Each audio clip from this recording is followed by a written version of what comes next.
salaamaaleykum cher abonné chaîne bi salaamaaleykum cher internet yi dal leen ak jàmm ci seen chaîne YouTube Sen Teranga TV tey nag li leen indil mooy présenter leen les joueurs sénégalais yi nga xamante ni ñoom ñooy jouer ci Ligue 1 française bi saison 2021-2022 saison 2021-2022 bi nag am na ay joueurs yoo xamante ni ràññee nañ leen ci déjà am na ñoo xamante ni ñoo ngi door a signé contrat professionnel mais dañuy ñëw dressé leen wan leen liste des joueurs bi une à une un à un ngeen baal ñu donc ngeen taaxiru ko tuuti rek ñu wan leen joueurs yooyu bala ñoo commencé dugg ci li nga xamante ne mooy résultat Ligue 1 yi chaque jour nañu ñëw dugg wax leen Sénégalais yi ndax football nañu ban match la ñu def ndax dugal nañu wala dugaluñu donc ngeen taaxiru ko tuuti rek ñu wan leen joueurs yooyu.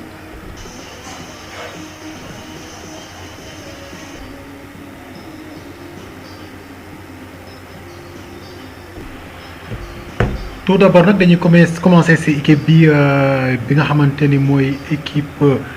la plus armée muy Paris Saint-Germain ñu ràññee ci ki nga xamante ne mooy Idriss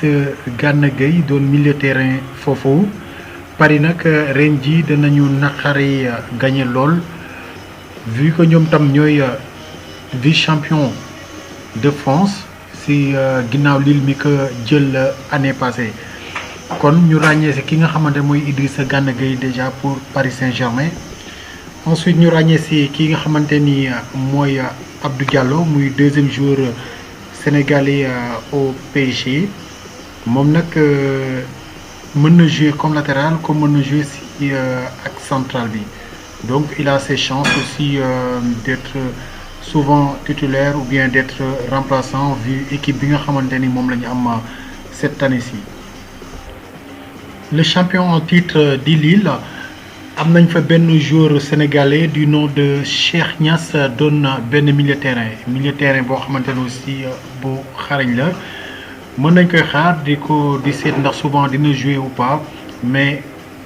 nu mu mën a demee rek ñun dinañ ñëw di leen jox information yi nga xamante ni dina am ci championnat français bi. Olympique de Marseille avec leur jeune pépite Cheikh Ahmadou Bamba Dieng. Vraiment def préparation bu extraordinaire parce que képp koo xamante ne seetaan na Marseille seetaan préparation yi dina war a gis jeune bi il est très prometteur et c'est un avenir aussi pour le Sénégal et Marseille ren ji c'est le seul joueur sénégalais bi nga xamante ni moom moo fay jouer. Pape Cheikh Diop moom mooy bëgg yàgg Lyon léegi. L'Hispano-Sénégalais de Lyon Ousseynou Ndiaye moom moo ngi door a intégré équipe bu lyonnaise bi Niakhane Ndiaye aussi défenseur moom tam di door a intégré effectif lyonnaise bi Abdoulaye Ndiaye moom aussi di door a rejoindre effectif lyonnaise bi Diao Baldé Keita moom mi nga xamante ni aussi Monaco daf ko abale woon mu nekkoon Sampdoria def saison boo xamante saison bu baax la foofu sa Italie moom tam dellu si na espérant que dina des ci club bi mais sinon si toutefois il y a une nouvelle information dina leen revenir pour jox leen ko. Krépin Diatta moom mi nga xamante ni presque digg saison daaw la ñëw Monaco. moom aussi dinañ ko xaar bu baax a baax ci saison 2021-2022 bi pour le moment il est convalescent mais nous lui souhaitons bonne chance pour cette saison pour mu wone ay qualité yi nga xamante ni moom la am foofu sa principauté. Sofiane Diop doon binational sénégalo-français moom aussi am ay qualité yoo xamante ni extraordinaire am na chance pour jouer ci aussi Sénégal moo tax dañ koy boole vraiment ci liste des Sénégalais à suivre aussi. Ismaël Jacobs un Sénégalo-allemand de père sénégalais très rapide un défenseur très bon moom aussi il est à suivre fu mu toll nag moo ngi joué ci moins de 21 ans Allemagne yi. moom aussi il a des qualités et des chances pour jouer un jour en équipe nationale du Sénégal. Coricène RC Lens, qui vient d'intégrer aussi l'équipe première. Un bon défenseur, il a aussi ses chances cette saison. Dina ñëw di leen jox les informations concernant ses pépites. Moom aussi, souhaitons-lui bonne chance pour cette saison 2021-2022. Mamadou Camara, RC Lens, les juniors, aussi une pépite. On lui souhaite bonne chance pour la suite, espérant qu'il va faire aussi une bonne saison 2021-2022 avec les Seniors. Moustapha Mbow, un jeune défenseur du stade de Reims, un jeune défenseur prometteur. On lui souhaite aussi bonne chance. Il vient aussi d'intégrer l'équipe première. John Lopy, qui moom ñëpp ko war a xam kuy seetaan football sénégalais rek war nga ko xam moo fi defoon coupe du monde bu rëy boobu ñëpp di ko coow mu nekkoon nag stade brestois moom fu toll ren ji Reims la signé doon milieu terrain bu xarañ aussi am nañ yaakaar si moom di ko souhaiter bonne chance. Vraiment c'est l'année pour qu'il explose et qu'il montre tout son talent. Bingourou Kamara, le très bon gardien du RC Strasbourg, vraiment doon gardien boo xamante ni bu xarañ à chaque fois que mu joué day wone ay qualité ma ba mu jeex tàkk. Allez Gaïndé, bonne chance pour cette saison 2021-2022. Ki moom xàmmee ngeen ko l'international sénégalais Habib Diallo moom dem na fi nga xamante mooy Strasbourg doon attaquant bu jógee Metz doon fa def vraiment ay match yu rëy ba doonoon seen capitaine mais vu effectif Metz année bi certainement moo tax mu dem pour gën a mën a am du temps de jeu. Bonne chance Gaïndé. Boubacar Fall, gardien de but AS Saint-Étienne, certainement du jouer match yu bari mais saa yu duggee nag waneel sa bopp pour mën a mel ni ñoom Alfred Gomis wala les plus grands gardiens du Sénégal en championnat français. Assane Diouf, le très bon milieu terrain moom ba mu njëkkee ñëw Saint-Étienne commencé fa woon saison bu rëy mais diggante bi ñu abale woon ko ñëwaat na nag. Bon, vraiment, nous lui souhaitons bonne chance pour que mu wane vraiment ay qualité ma équipe bi di Saint-Étienne. Mbaye Niang ren moom kenn du ko présenté ti daaw nag vraiment amoon na blessure boo xamante ni moo xawoon freiné élan am mën na dem mën na toog mais nag nous lui souhaitons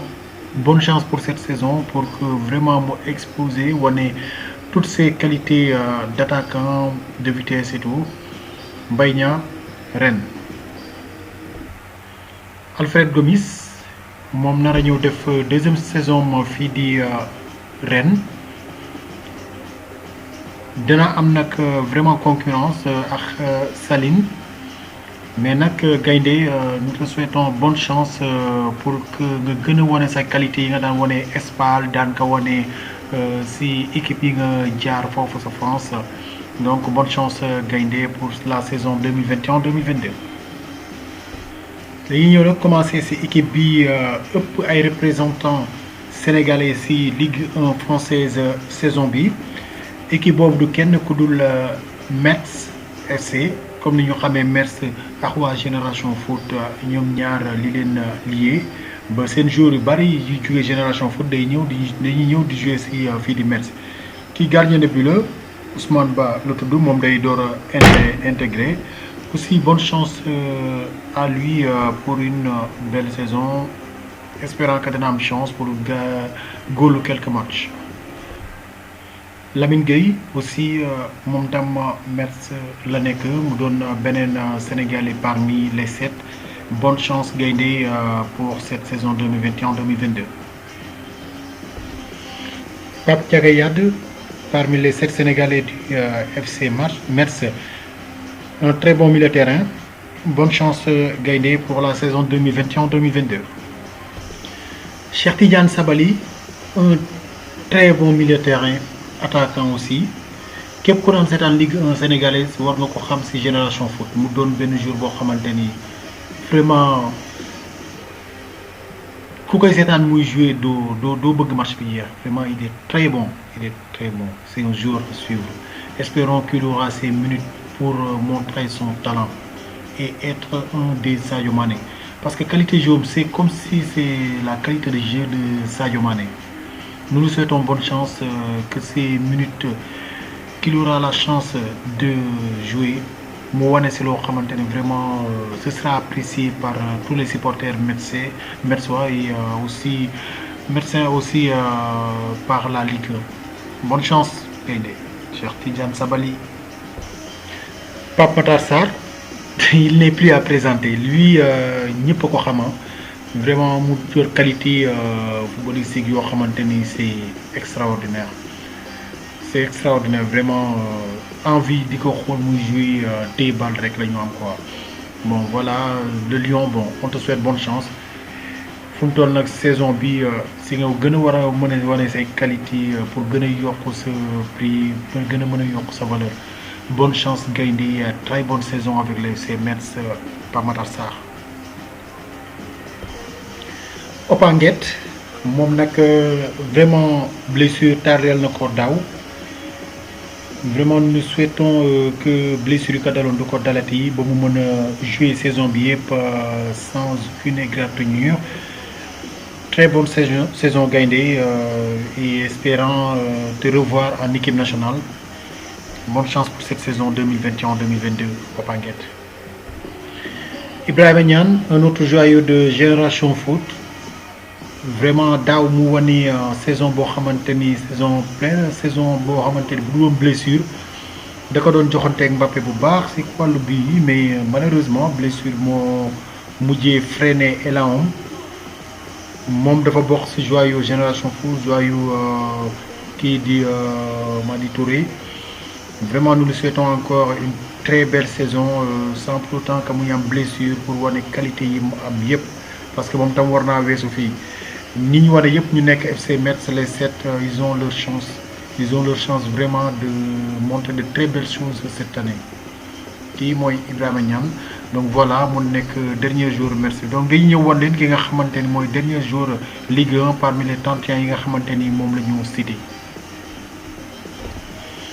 Sada Thioub le virevoltant attaquant de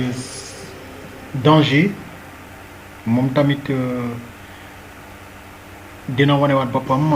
ci saison bi parce que moom titulaire la fi ci équipe bi mu nekk noonu bonne chance Sada pour cette saison. Nous avons fait le tour des Sénégalais yi nga xam ne ñoo nekk Ligue 1 ci saison 2021-2022 kii Arial Mendy la Clermont Foot la nekk moom dañ ko passé woon mais il fait partie des Sénégalais de la Ligue 1 Arial Mendy Clermont Foot.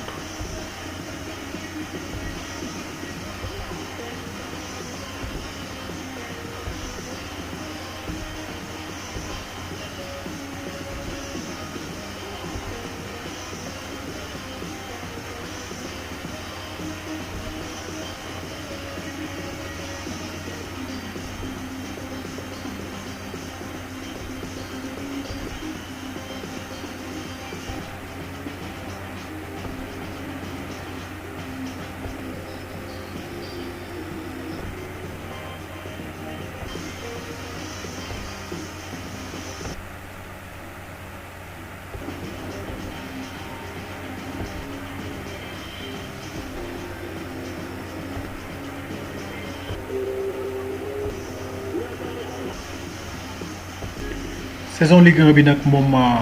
démarré na am na quelques équipes yoo xam football nañ Monaco Nantes ñoom ñoo ubbi woon li nga xamante ni mooy saison Ligue 1 première journée bi waa Lyon nag ñoo doon recevoir waa Brest mais dañoo mujjee match nul 1 but partout waa Brest ñoo njëkk a dugal par Cardona Slimani égalisé ci 62e minute bi match bi nag moo ngi amoon ci samedi bi. Monaco bu Diao Baldé Keita Crépin Diatta Sofiane Diop ak kii di Ismail Jacobs ñoom dañ doon dajeek ñoom ak waa Nantes ñoom ñoo ubbi saison bi comme ni leen ko waxee léegi waaye ñoom tam dañoo mujjee match 1 but partout bii nag ki ko dugal Martins moo dugal 14e minute pour Monaco. Égalisation Nantes bi Castelletto moom moo ko dugal ñu mujjee tàggoo ci 1 but partout. L'équipe favori nag équipe bu Gana Gueye ak Abdou Diallo moom da doon dajeek waa 3 ñoom ñoo fekk ci woon waa 3. Paris Saint-Germain nag dafa gagné difficilement ñi di waa 3 ndax waa 3 ñoo njëkk a dugal ci 9e minute bi par El Hadjam. Paris Saint-Germain égalisé par Achraf Hakimi ak kii di Mauro Icardi en attendant yeneen joueur vedette yi ñëw joué ci match bi. Mbappé nag joué na match bi mais dafa génn entre temps. Abdou Diallo vraiment def match bu nice match bu rëy vraiment sauvé Paris ci ay action yoo xamante ni défensive yu difficile parce que 3 fin temps bi def nañu tout pour égaliser mais kii nga xamante ni mooy seen gardien bi def na ay arrêt yoo xamante ni yu extraordinaire mais Abdou Diallo tamit il est à féliciter pour le match qu'il a fait. L'émission Ligue 1 nag saison Ligue 1 française saison 2021-2022 actu sénégalais touche à sa fin dina ñëw ak yéen ci bépp information boo xamante ni am nañ ko concernant les joueurs sénégalais de la Ligue 1 française si nii nag la ñuy tàggu ak yéen di leen remercier di leen ñaan ngeen abonné ba ci cloche de notification te bu leen fàtte di bës si j'aime la vidéo. Merci beaucoup à la prochaine ci seen yeneen émission sur Sen Teranga Sport. Merci beaucoup, au revoir.